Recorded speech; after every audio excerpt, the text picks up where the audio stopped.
Yes. What does Ashe mean and where does it come from? What's the origin of that word? Ashe is Nigerian, from the Yoruba, which most of us have descendancy from. They took most of the slaves that came to this part of the world from the Yoruba. They were coastal people. And Ashe means life force or power. It's similar, it doesn't have like a direct meaning like that. It means let it be, so it will be power, life. Ashe is also a reference to the Kundalini. When you build up, just like Rudra said in this particular documentary, he said when you build up the Ashe in your body, you see, then you can engage in the particular magic because you build up the power, you build up the charge, that now when you're on that zone or in that zone, you can manifest things faster. So Ashe is also the life force. Yeah, but this one's pretty good though. He goes into a lot of, he goes into Tantra on this one. And me and Sadiq flew out to St. Louis and interviewed him. I think we spent like 6 hours. And after that, he was like, y'all want some White Castle? I want, and you'd be surprised, a lot of very spiritual people so much down to earth you wouldn't believe. Even our superstars. I was listening to something about Aretha Franklin. She sends people out to get buckets of Kentucky Fried Chicken. Not to say, not endorsing that, but I'm just saying it's a level of staying grounded. And, the spirit, he just wanted that. And he's not indoctrinated in the form of having a religious, I'm supposed to do this, knowing that he's a God. I want some White Castle. So we go and we sit up there eating some White Castle after making this right here. So, powerful information. Yes. You spoke about when you rate the Kundalini so far up that certain things will happen with the energy, like healings and stuff like that. Where you can, how would you relate that energy to, I guess, for lack of a better word or example, I don't want to say miracles or as far as Christianity is concerned, but well, the Ashe, or the life force energy, or the energy of your different chakras, can be mastered and wielded as power. This is why when you look at Vishnu, he has one of the chakras in his hand. And we also know about laying on of hands. And your hands represent your ability to manipulate your environment, and your environment and your circumference, from whatever realm you may be the dream world, the astral plane, physical world. This is why the goddesses and gods have all these hands and arms. It represents power and control. So when he has this chakra on his hand or in his hand, it represents his ability to have power and to heal. So when they say laying on of the hands, it's directing Shakti energy, it's directing Kundalini energy. It has nothing to do with religion, it's a science. Remember I told you this? So when you see preachers up there, oh, in the name of Jesus, and someone come up and bow, they fall out. I'm not saying that it's all real. I'm not saying it's fake. I'm not there to examine it. But I understand the power and the possibility that it can be done. And we know also that when it's misdirected, when it's blocked, it's destructive. And we had plenty of images of people having spontaneous combustion. And it's not just like they burn. They are vaporized. Do you understand what I'm saying? The bones are not even there. When you burn, it's a skeleton. It's just flat, nothing. Nothing sitting up there but what? Some legs. Letting you know that it was all the chakras that just fused out, vaporized. Can you imagine the power running through a body to vaporize the body? So it's powerful energy. That can be used to heal. It can be used to transform. It can be used to destroy. It can be used for warfare. It can be used as power. On one of the slides, the particular slide, I think it was Sashat, was standing in the water, and there was the cobras behind. Yeah. That really reminded me of the images that I see of Aphrodite. Is there a connection between those two? Is a goddess that deals with Kundalini energy. Aphrodite also deals with sexual energy and serpent energy, and it's usually dealing with rising out the water. So it's the same energy, just being expressed from different cultures sometimes. When you look at the Book of Revelation, it just shows a dragon coming out of the sea. It's still the same thing. It's still a serpent. It's still a reptile. It's still rising out of something. Rising out of what? Usually always water. Okay? And a serpent and a snake and a dragon, it's all related. You take a serpent and a cobra, just take it to another level, it's a whole dragon. So it's all the same thing. Kundalini energy. Yes. So how would you, for people who are practicing celibacy, what do you think is some other avenues that they could use as this energy rises and still use the energy?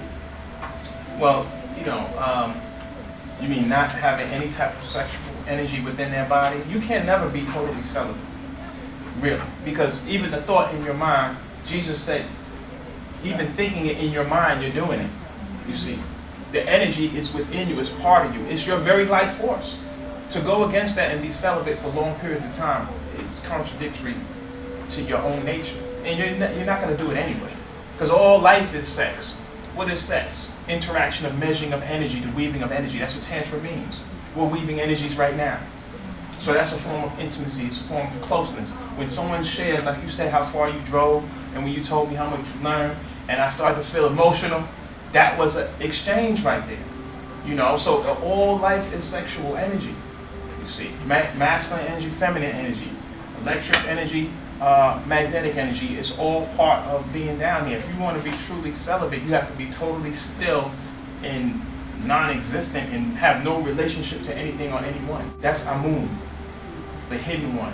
Total stillness, the void. When you go back so far or go up so high, it's nothingness, no experience. So that will be true celibacy. And I would challenge anybody who claims that they're celibate to prove that, that they don't have any feelings of that.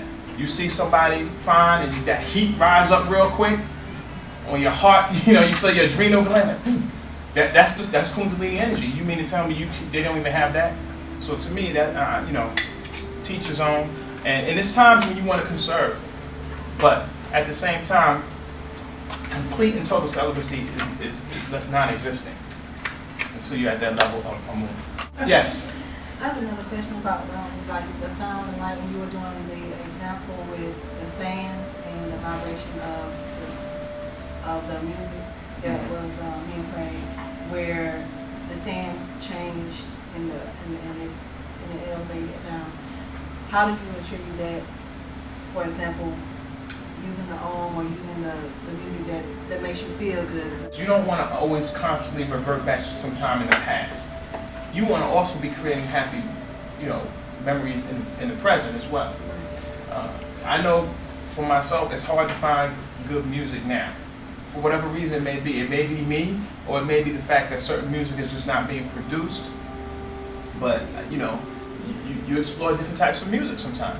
You explore certain different types of music. I like country western as well. I like certain gospel music. I love jazz as well. As you mature, your taste matures sometimes as well. I still like sometimes hip hop. And I told you about Busta Rhymes. I actually went to high school with him. He was in my math class my junior year. But Tahini. And but anyway, Busta Rhymes, he has that flamboyancy.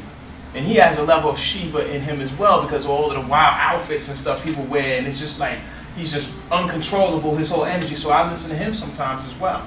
And so you tap into music that you come across, and you try out different things. Part of one of the things we do when we get a little older, we get kind of set in our ways. Say, this is what I do. This is what I listen to. Step outside the box. Listen to different types of music. Try listening to eating different types of food. Different styles. That's why I said you came out with your hair blown out and got the different garb on. That is part of what gods do as well. We move, we change up, try different styles and things like that. That's all part of Kundalini, being alive, being vibrant. See, this is what superstars do. And superstars, many of our superstars and celebrities are aspects of divine entities on earth. The best way to express this superstardom and the power that they have is living that particular lifestyle, you see.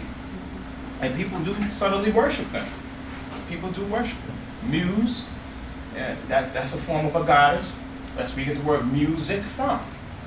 Okay, so it's powerful. Yes?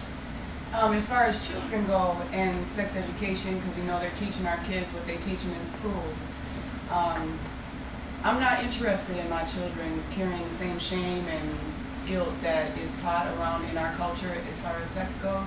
What do you think is healthy as far as tantric practices and tantric knowledge in teaching children, and when that could be introduced to them. Right.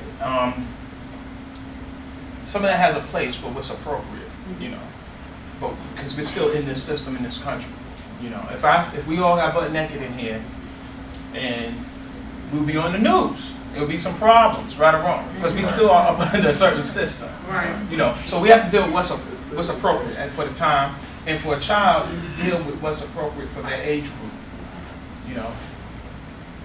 You know, if a little girl, a little boy is exposing their genitalia or playing with it, instead of saying, stop that, that's nasty, stop, you know, instead of doing that, you can say, okay, that's enough, you know, distract them in a way where you're not making it dirty, you see. They may be, you know, he may be playing with his penis or something like that, and say, oh, come, okay, leave that alone now, let's go watch this, let's do this. So that just is one way you can just distract them without putting all that, that's dirty, that's nasty. Because that's what builds all those blocks. And this is what some people can't achieve orgasm.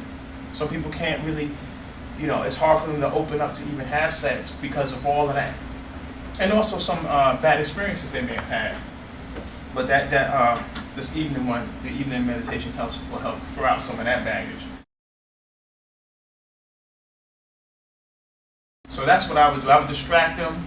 I would try to gently move them away from it. Because if not, they'll be totally in, you know, no shame in the grocery store or in school or at the playground, you know, and then it's going to come, so it could be some problems with that. So you want to be balanced with it, without putting a negative connotation on it. Good question. That's an excellent question. Yeah. It's about the consciousness and the awareness has to be counterbalanced with reason. You see, with reason. You know, I remember I had a friend and she went on some water fast and just walked around with a gallon of water, just drinking the water. It was hot and just water. She passed out. Because you can actually drink too much water. Yeah. Right. You can actually drink too much water. You're supposed to drink and sip it anyway. You're not supposed to just be guzzling it.